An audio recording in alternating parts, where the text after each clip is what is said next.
నమస్కారం. లక్ష్యం ద్వారా మీకు చిన్న చిన్న స్టోరీస్ కూడా అందజేస్తాం. అంటే రకరకాల వ్యక్తులు, సబ్జెక్టులో నైపుణ్యత ఉన్నవాళ్ళు లేదా లెజెండరీ లివింగ్ లెజెండ్స్, ఇట్లాంటి వాళ్ళతో వాళ్ళ స్వీయ అనుభవాలు కూడా ఎట్లుంటాయో ఈ పర్టికులర్ స్టోరీస్ అనే ఒక దీంట్లో ఇన్కార్పొరేట్ చేసి మీకు అందించాలన్నది కూడా ఒక ఉద్దేశం. ఇది ఎందుకు అంటే మిమ్మల్ని ఇన్స్పైర్ చేయడానికి.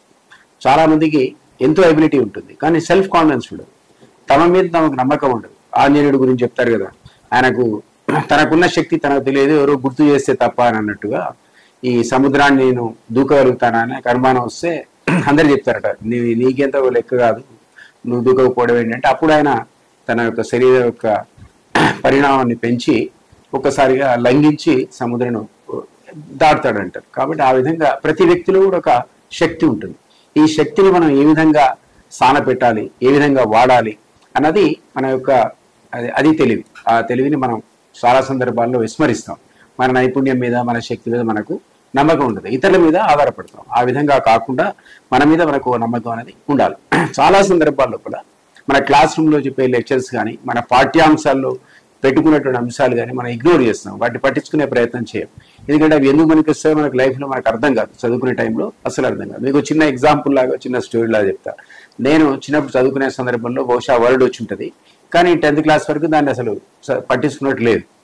నేను ఇంటర్మీడియట్ ఫస్ట్ ఇయర్ లోపల మా నాన్నగారు, ఆయన రిటైర్డ్ టీచర్గా, ఆ రోజుల్లో నాకు చెప్పారు, అరే పలానా పిల్లలకు నా క్లాస్మేట్ కొడుకులకు నువ్వు ట్యూషన్ చెప్పాలంటే ఒక బాబు ఏమో ఎల్కేజీ, ఒక బాబు యూకేజీ, వాళ్ళకి నేను ట్యూషన్ చెప్పాలి. నా మొట్టమొదటి రోజు నా అనుభవం ఏంటంటే వాళ్ళకి చెప్దామని బుక్ ఓపెన్ చేస్తే ఒక వర్డ్ వచ్చింది అక్కడ. ఇదేంటి అని అడిగాడు ఆ పిల్లడు నన్ను. అదేంటి అంటే దాని స్పెల్లింగ్ YELL. ఎల్ అంటే ఏంటి నాకు తెలియదు, నిజానికి మాస్టర్కే తెలియదు. నేను రేపు చెప్తాను. నిజానికి అది ఎప్పుడో వచ్చింది నాకు పాఠ్యాంశాల్లో, పాఠ్య పుస్తకాలు వచ్చింది, ఎప్పుడు దాన్ని కేర్ చేయలేదు. ఈ డిక్షనరీ చదువుకుంటే ఎల్ అంటే అరుపు అని ఉంది, ఎల్ అంటే అరవడం మనందరికీ తెలుసు. తెల్లారిపోయి ఆ పిల్లాడికి నేను ఎల్ అని అదేంటో చెప్పాను. ముందు రోజు నుంచి ఏం చేయాల్సిన పరిస్థితి వచ్చిందంటే పిల్లలకు ట్యూషన్ చెప్పాల్సిన రోజు ఎవరైనా కానీ, ఆ రోజుల్లో నేను చాలా మంది ట్యూషన్ చెప్పేవాడిని.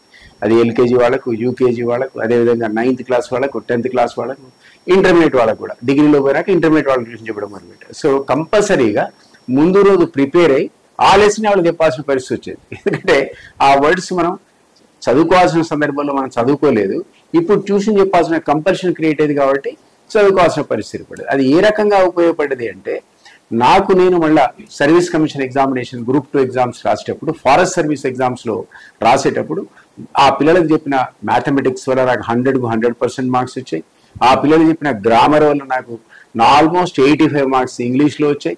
అదేవిధంగా జనరల్ నాలెడ్జ్లో కూడా ఈ పిల్లలకు రోజు ట్యూషన్ చెప్పడం వల్ల ఆ నాలెడ్జ్ నాకు వచ్చింది. అంతే తప్ప నేను నా క్రమంలో నేను చదువుకున్న 10thలో కానీ, ఇంటర్లో కానీ, డిగ్రీలో కానీ అసలు పాఠ్యాంశాల్లో ఉన్నది నాకు ఎప్పుడు కూడా జ్ఞాపకమే లేదు. పిల్లలకు ట్యూషన్ చెప్పాల్సిన సందర్భంలో ఈ సబ్జెక్ట్ మీద మాస్టరీ వచ్చింది. కాబట్టి మీరు కూడా ఈ రోజున్న పాఠ్యాంశాలు ఏంటో అది తరువుగా చదవాలి, దాని మీద నైపుణ్యం సంపాదించుకోవాలి. లేదా కొంతమంది పిల్లలకు ట్యూషన్ చెప్పాలి. చాలా మంది పిల్లలకు మీరు ఉచితంగా ట్యూషన్ చెప్పొచ్చు. ఆ ట్యూషన్ చెప్పడం వల్ల మీకు నాలెడ్జ్ పెరుగుతుంది, ఆ పిల్లలకు విద్యాదానం చేసిన వాళ్ళు కూడా అవుతారు. ఈ రకంగా ప్రిపరేషన్ అనేది అంటే ఎందుకు ఇస్తారు ఈ లెసన్స్ కొన్ని అంటే మనకు అనిపిస్తుంది. ఒకసారి మీ ఇంగ్లీషు ఇంటర్మీడియట్లో ఉన్నప్పుడు మాకు ఒక పోయం ఉండే, stopping in the Woods on a స్నోయి evening అని.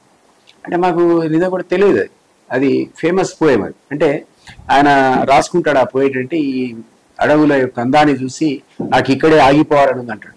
కానీ ఏమంటాడంటే, I have miles to go before I sleep.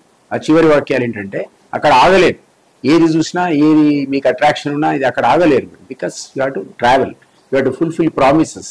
అది మీ తల్లిదండ్రులకు కావచ్చు, మీకోసమే కావచ్చు. I have promises to keep, I have miles to go before I sleep అంటాడు. I have miles to go before I sleep. ఇవి ఫేమస్ వర్డ్స్. అంటే మనం మన చివరి దశకు చేరుకున్న లోపల కొన్ని వేల మైళ్ళు ప్రయాణించాల్సి ఉంటుంది. అంటే I have to go miles before I sleep. ఈ వర్డ్స్ జవహర్లాల్ నెహ్రూ ఆయన చనిపోయిన రాత్రి అట ఓపెన్ డైరీలో, ఓపెన్ పెన్లో ఆ 2 వాక్యాలే అట. అంటే I have miles to go before I sleep అనే వర్డ్ ఆయన రాసుకుంటూ చనిపోయాడు. I have promises to keep and I have miles to go before I sleep అని రాస్తున్నాడు జవహర్లాల్ నెహ్రూ. అంత ఫేమస్ పోయం అది. సో అట్లా ప్రతిదీ కూడా ఒక పోయే ఒక మెసేజ్ లాగా ఉంటుంది. ప్రతి లెసన్ కూడా మీకు ఒక డైరెక్షన్ చూపించడానికి ఉంటుంది. ఎందుకుంటాయి ఈ లెసన్స్ అని, పనికిరాని చెత్త ఎందుకు ఈ బుక్స్లో అనుకుంటాం, అది తప్పది. ఇవి మీకు ఎందుకంటే మీరు రేపు పొద్దున ఆర్ట్స్ ఎంచుకుంటారా, సైన్స్ ఎంచుకుంటారా, మ్యాథ్స్ ఎంచుకుంటారా, ఆ సబ్జెక్ట్లో మీకున్నటువంటి నాలెడ్జ్ని, క్రియేటివిటీని ఇన్స్పైర్ చేయడానికి ఈ పాఠ్యాంశాలు మీకు అందులో ఉంటాయి. మనం అప్పుడు వాటి సిగ్నిఫికెన్స్ మనకు అర్థం కాదు, వాటి ఇగ్నోర్ చేస్తాం, మర్చిపోతాం. ఓన్లీ ఎగ్జామినేషన్స్ కోసమే రాత్రి చదివి తెల్లారి ఎగ్జామ్ రాసి మళ్ళీ మర్చిపోతాం. అది వాటి కోసం కాదు. మీకు జీవితంలో రాబోయే రోజుల్లో మీరు ఎంచుకున్న సబ్జెక్ట్లో మీ పర్ఫెక్షన్ కోసం, ఒక ఇనిషియేషన్ కోసం, మిమ్మల్ని ఆ డైరెక్షన్లో ఇన్స్పైర్ చేయడానికి ఆ అంశాలు ఉంటాయి. కాబట్టి ఎప్పుడైనా సరే కేర్ఫుల్గా మీరు ఉండాల్సింది ఏంటంటే, ఏది నేర్చుకున్నా, ఏది మీరు జ్ఞాపకం పెట్టుకున్నా అది పర్మనెంట్ జ్ఞాపకం పెట్టుకోవాలి. That has to become a source for your inspiration. రేపు మీరు లైఫ్లో అచీవ్ కావాలంటే ఈ చిన్న అంశాన్ని జ్ఞాపకం పెట్టుకుంటే మీరు చాలా దూరం ప్రయాణిస్తారు. Thank you.